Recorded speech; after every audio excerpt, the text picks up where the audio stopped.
তো এখান থেকে আমরা এখন বেগুন তুলবো। দেখেন কত বড় বড় বেগুন, মাশাআল্লাহ। বিসমিল্লাহ। লিমারে মিস করতেছি, ঠিক না ভাবি? লিমারে অনেক মিস করতেছি। লিমা থাকলে আরো মজা হইতো আজকে। বরবিলে আসছি কচুর শাক তুলতে। দেখেন মাশাআল্লাহ কি সুন্দর কচুর শাক। এগুলা কিন্তু গলায় ধরবে না, কোনো চুলকাবে না, একদম রোদের মধ্যে। আর দেখেন কি সুন্দর, একদম কচি কচি শাক। এই যেগুলা একদম ফ্রেশ, এগুলা খেতে অনেক স্বাদ হবে।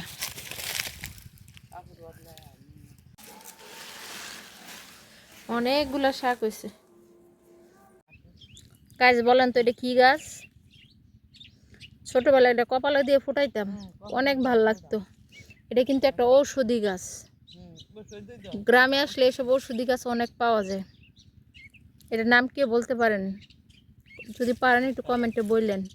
আর কোন এলাকায় গাছটাকে কি নামে পরিচিত এটা বললেন, কমেন্টে জানাবেন। আর আমাদের এলাকায় আমরা ছোটবেলায় ফুটকা গাছ বলতাম। এ বেগুন ক্ষেত কার ভাবি? আমনে ৬,০০০ টাকা দেয় বছরে? মাশাআল্লাহ সুন্দর বেগুনের জমি। মাশাআল্লাহ সুন্দর শশা ধরতেছে, রমজান মাসে বিক্রি করতে পারবো। মাশাআল্লাহ হলো, জমিটা অনেক সুন্দর।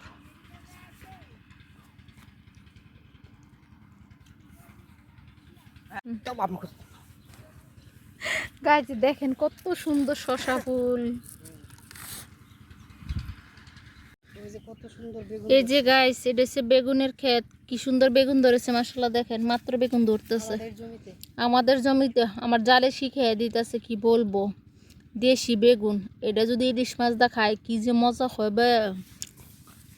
এই যে মাশাআল্লাহ পুরো জমিটা।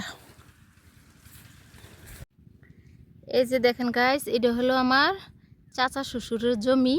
তো এখান থেকে আমরা এখন বেগুন তুলবো। দেখেন কত বড় বড় বেগুন, মাশাআল্লাহ। বিসমিল্লাহ। এই যে দেখেন মাশাআল্লাহ, এটা হচ্ছে হজের পাতা, যেটা আমরা ধনিয়া পাতা বলি। আর গ্রামের মানুষ আমরা হজের পাতা বলি। হজের পাতার ক্ষেত না ভাবি? আর শহরের মানুষ হচ্ছে ধনিয়া পাতা।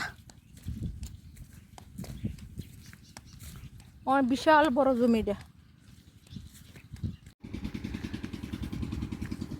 এগুলো কি ফুল, কি সুন্দর মাশাআল্লাহ। ফুলের রাজ্য হয়ে গেছে সব। এখন তো জমির থেকে অনেক কিছু নিলাম, এখন বাড়ির দিকে চলে যাচ্ছি। তো আজকের ভিডিওটা আপনাদের কাছে কেমন লেগেছে এটা একটু কমেন্টে বলবেন। তো সবাই ভালো থাকবেন, সুস্থ থাকবেন। আল্লাহ হাফেজ।